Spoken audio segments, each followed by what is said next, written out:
I am live. Welcome, everybody. Coming at you Thursday here at 1 o'clock. Ask me anything.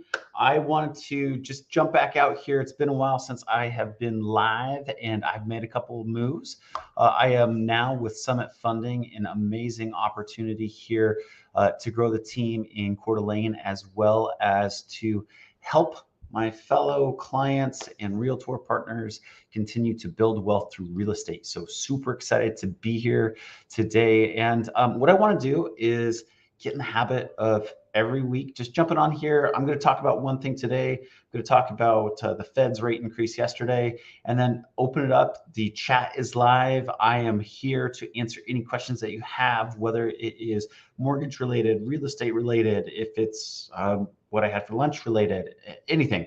Go ahead and throw it in the chat. Would love to have this is a sounding board for you. I know there's a lot of folks out there that are a couple things right now with regard to real estate. So let me give you my 2 cents. I think it is still a great time to buy real estate. Melanie and I are still pursuing our real estate adventures and looking at properties every day and seeing if they pencil. So I echoed this sentiment, gosh, I want to say the beginning of February. Real estate is about the numbers. As much as we want to make it emotional, real estate is about the numbers, right? Does it work for our household budget to move into it? Does it work for our investment portfolio as far as our cash on cash return? Is it giving us our cash flow that we want? If you're a flipper, do the numbers work as far as getting into it, getting it repaired, and then getting it either resold or held? So lots of things can go on there. So awesome. Thanks, Ben. But anyway, I just wanted to go out there and talk really quick. Guess what happened as a result of the Fed raising interest rates yesterday, right? Short-term interest rates, overnight rate goes up, right? Prime rate up 0.25%. Long-term mortgage rates have improved yesterday and today. So you may be asking yourself, hey, wait, if the Fed raised rates, what's going on there?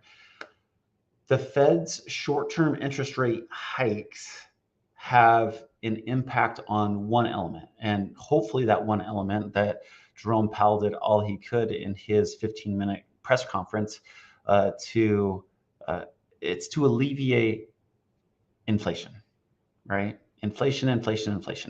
Inflation erodes long-term maturities, aka mortgage bonds, right? When we go out there and put all these mortgages together, we issue bonds and it erodes the value of those bonds. That causes interest rates to go up because what we had on the books is no longer there. What people are going to expect going forward is going to be a higher rate of return because in inflation, they can get a higher rate of return somewhere else. So they're not buying mortgage-backed securities. So they need to buy mortgage-backed securities. So mortgage-backed securities have to yield a higher return for both the financial institution and the end investor. So long story short, inflation pushes mortgage interest rates up. These short-term, I don't know how long-term they're going to be, but the interest rate hikes that the Fed is implementing right now, those are going to help alleviate the inflation that we're in and get it back down to 2% is their goal per Jerome Powell yesterday.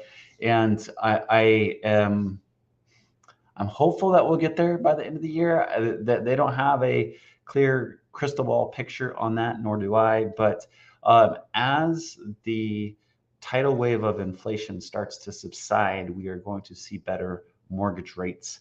And so I wanted to bring that out. Mortgage rates are coming down a little bit as a result, a direct result of Jerome Powell's action and the Federal Reserve's action yesterday in bringing the short-term interest rates up, right? So the overnight rate that the Fed funds rate is up as well as the prime rate. Now, let's flip over here really quick. I want to address a couple elephants in the room. Number one, prime rate. A lot of folks don't realize this, and I want to make it crystal clear to everyone out there listening. If you have a home equity line of credit, or you're looking to get a home equity line of credit, 99.9999% of all home equity lines of credit in the United States are tied to, wait for it, prime. right? So that Wall Street Journal Prime that just went up 0.25%, you're going to see that in your HELOC, your home equity lines of credit. You're going to see that in your payment. Some institutions are different, but you're going to see it come down the pipeline very soon, whether it is your HELOC adjusts monthly, some adjust quarterly. So if you're a quarterly subscriber, actually, it kind of meshes up quite nicely. You're going to see it next quarter, which is Q2. Good gravy. It's already almost Q2. So you're going to see that at next month's payment coupon. So just get ready for that. The other thing that a lot of folks don't realize Prime is tied to is that Visa, MasterCard, American Express, or whatever credit card you have in your wallet, 99% of those are also tied to prime rate. So that just has increased by another 0.25%. Now, I get this question all the time, and I just want to answer it right now. It's like, when is a good time to refinance? We've got a really interesting dichotomy between a lot of folks that refinanced or purchased in 21 or 22, early 20, 21, early 22, and you got those really great rates, somewhere under 3.5, right? So you have to look at opportunity costs. Is it better to go on a HELOC? Is it better to pay off that credit card? Is it better to consolidate that HELOC and that credit card that have done nothing but go up? Sharing my personal story, we bought our house with a HELOC. It was a first and second combo. And I am here to inform you that my rate on that HELOC, it's doubled since we bought the house in 21.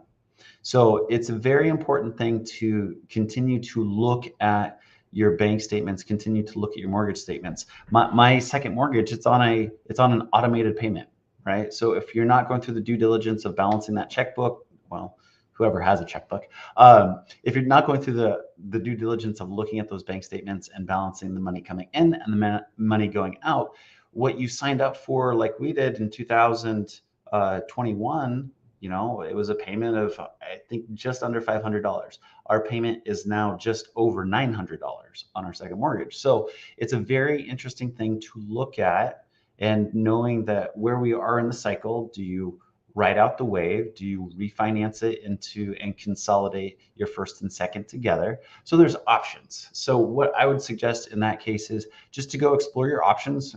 I would love to help you. Give me a call, what have you, and we can go from there. So yeah, that is the mortgage news I wanted to share for you. My personal share that I wanted to put out there today is I'm reading this book, and I wanted to thank Chad over at the Easy Home Buyer. Thank you for suggesting this book to me. It is called Who Not How, and I'm in, I want to say, chapter 6, and it talks about procrastination as a stressor, but also talks about procrastination as wisdom, which is a really cool thing to think about. So the premise of the book, Who Not How, is here in America, it goes out and says, hey, we're taught from a very young age to figure out how things are done, how to do things, how to accomplish this, how to get good grades, how to take that test, how to, right? And that may not be, you may not be a how nuts and bolts details person, or you may be a how details nuts and bolts person in a very finite capacity, but everything else is just kind of not your purview. So what the book was talking about is procrastination is instead of thinking about how, you start thinking about, I want to launch a new, I'll give you a business initiative of mine, launch a course for investors, right? That starts to get my wheel spinning. I'm like, how am I going to do that? What is the website I'm going to implement that? What are the modules that are, and instead of asking how to do it, ask you who can do that for you? Who can you partner with to make that in game come to fruition? And it's a really interesting paradigm shift. So I just want to share that with you as well. When you find yourself looking to explore something new, or you're coming up against a problem, whether it's at work and life or what have you, instead of asking how to solve that problem, ask who you could implement or who you can engage with to solve that problem. So I thought that was a pretty cool thing. Yeah. So if you guys have any questions, I'm going to hang out for another probably 35, 40 seconds, and we'll go from there. This is going to be a weekly thing. going to be a weekly thing. I want, and it's our first go.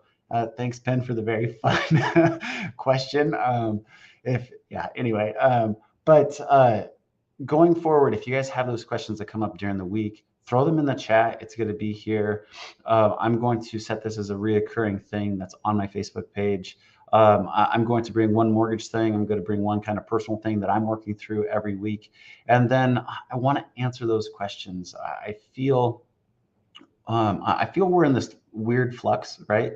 Rates have been up for a long period of time. We've seen rates up there, touch 7.5, 7.75, and now rates have come back down. And the spring market is upon us, right? March, here come the daffodils, and people are going to start buying houses, and they are.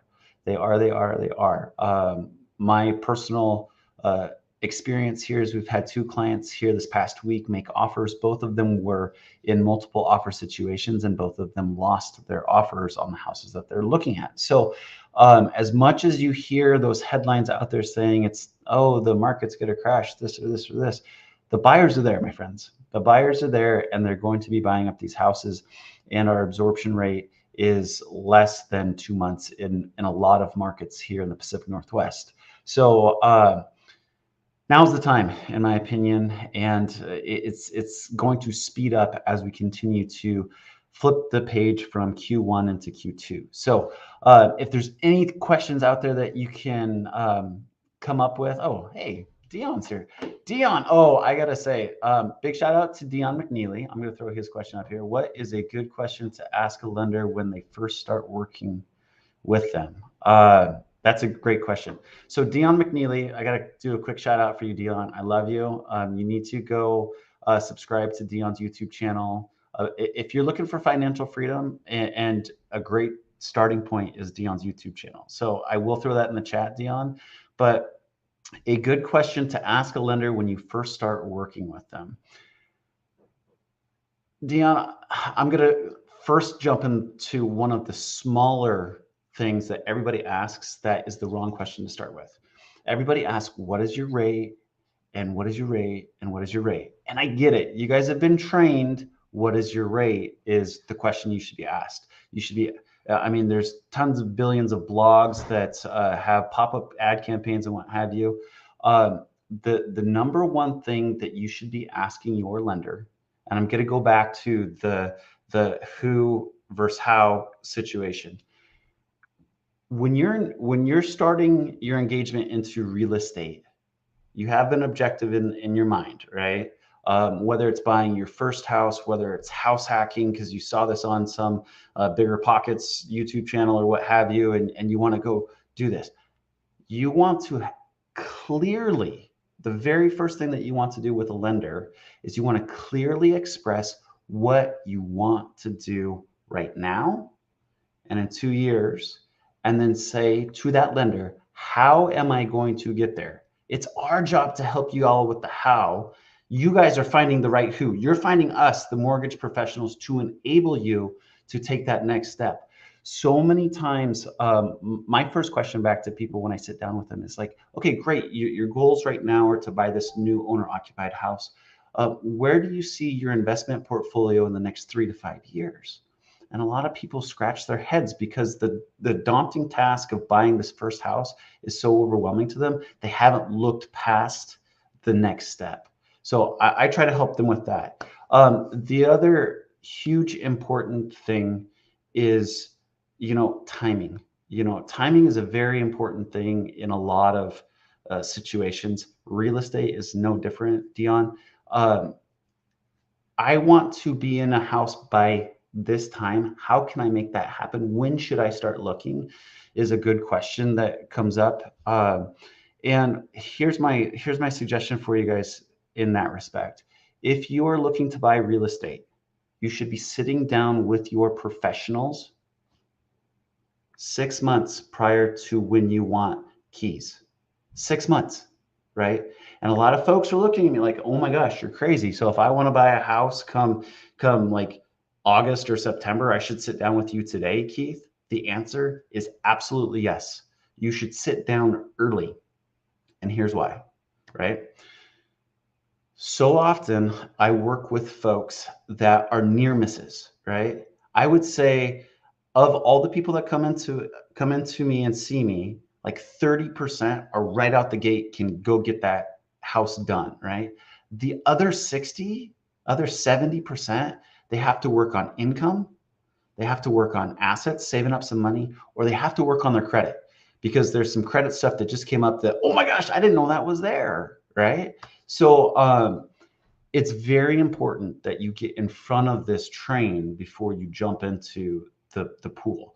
A lot of folks want to get this cart before the horse, and what they'll do is they'll go out to open houses and say, "Oh my gosh, I love this house! I'm going to go run around, and I'm going to go find a lender, and I'm going to find an agent, or I'm going to use the listing agent as a dual purpose agent." And that's not a good idea. We can talk about that later. But you run around and create all sorts of chaos because there's not a plan and there's not a method to the madness, right?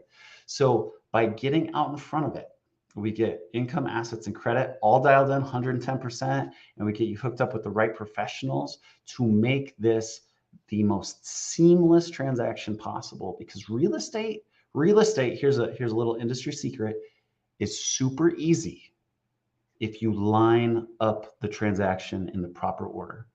If you line the transaction up all willy-nilly and backwards, you're going to have a really tough go of it. To that extent, the most stressful transactions I have are when we do get the cart in front of the horse and people fall in love with that house, and then all of a sudden they want to go buy the house and throw it all together. And guess what we do then? We get under contract, and contracts have deadlines, and humans and deadlines, they really don't mesh very well for a fun and enjoyable experience. We take it to the next level. So get ahead of it. No joke. If you are looking to buy real estate in the next 6 months, you should sit down with a mortgage professional. You should get all of that put together with the income, assets, and credit, and then you should get your amazing real estate professional in order, and then go shop.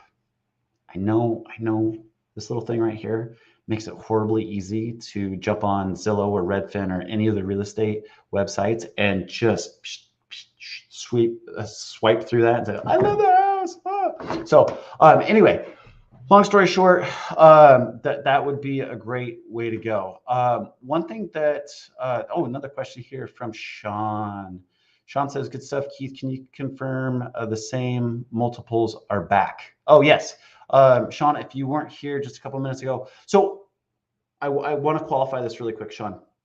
I am multi-state licensed. I am licensed in lots of different states, 10 to be exact. I'm not going to go through it right now. With my clients, my two clients were both in the greater Seattle area, Snohomish, and then one down in South King County. And both of them lost to multiple offers. I want to reiterate this, folks. The buyers are there.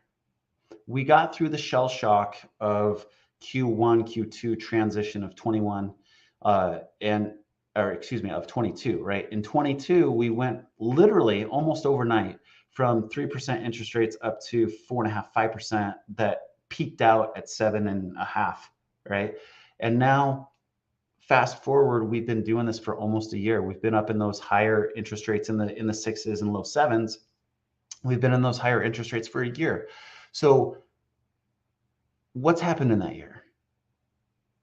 Well, prices have kind of stabilized. They've gone down a little bit in some markets. They've continued to climb in others. But what's happened, and I just had this conversation the other day, Sean, gal emailed me. She goes, I don't want to buy with these high interest rates, but guess what?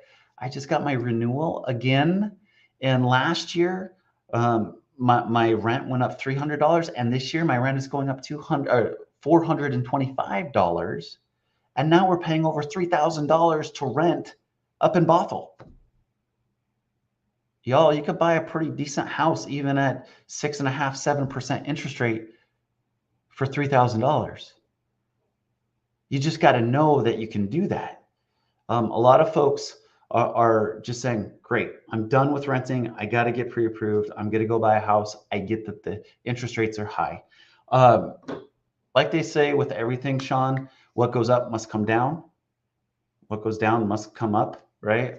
So we got really spoiled. The market took off really hot from 2021 into the early parts of 22.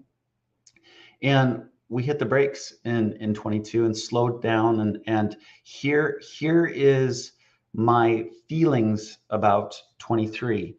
And the feelings are, there's lots of people that are still renting. Specifically the Seattle area, you guys are way behind the national average of home ownership. I think the home ownership numbers in the Puget Sound last time I looked at are around 58, while the rest of the nation is at about 63, 64%. So you guys have a lot of renters, and those renters, they're getting fed up with paying somebody else's mortgage. And I don't blame them. I don't want to pay somebody else's mortgage. That's why I bought a house. I'll pay my own mortgage and I'll move forward that way. But the other thing that they're looking for is stability in their monthly payment, right? Knowing every year that that payment's going to go up, it's pushing those folks into the market. Here's what's pushing folks out of the market, right?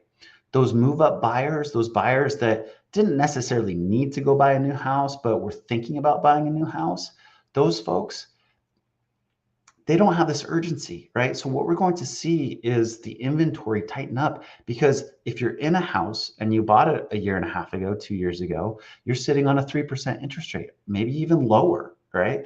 So you're going to trade in that $600,000, $700,000 house to go to a $900,000 house and pay 6.5%, 7%. It's not a necessity. So those houses, they're never going to see the market.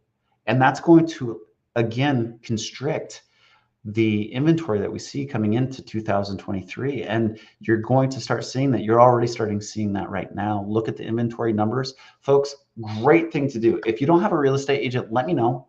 Put it in the chat. I will hook you up with a real estate agent. Just talk to the real estate agent about the number of, how much inventory is on the market now and the number of months of absorption, right? So what is the velocity of the market? If we stop putting on houses right now in the Puget Sound, we'd be sold out in less than 2 months. 2 months time, right? We're sitting in March, April, May. By the end of by Memorial Day, when we're all trying to get out on the water in our boats and getting our white tans on.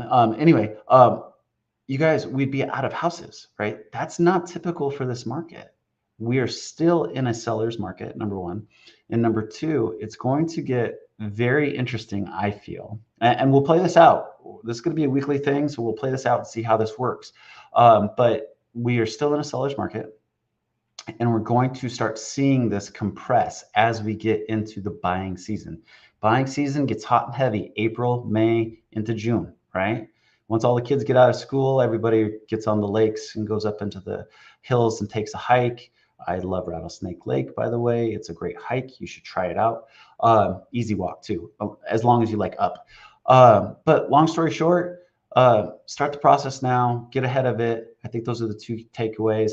And my personal takeaway of my personal development, I'm going to start asking who can help me with stuff as opposed to how. So I will do two things just to close this down, because we're already almost to a half an hour. I thank you for the questions.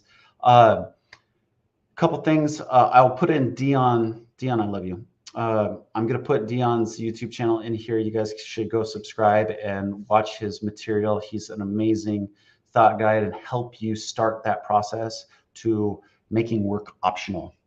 That should be everybody's goal. Get your time back, get your life back, make work optional. So if you want to make work optional, start with Dion, and then let's connect. And then, yep, multiple offers are back, my friends. Talk to your real estate agent, get locked and loaded. Sellers, it might not be a bad time to reevaluate that selling thing.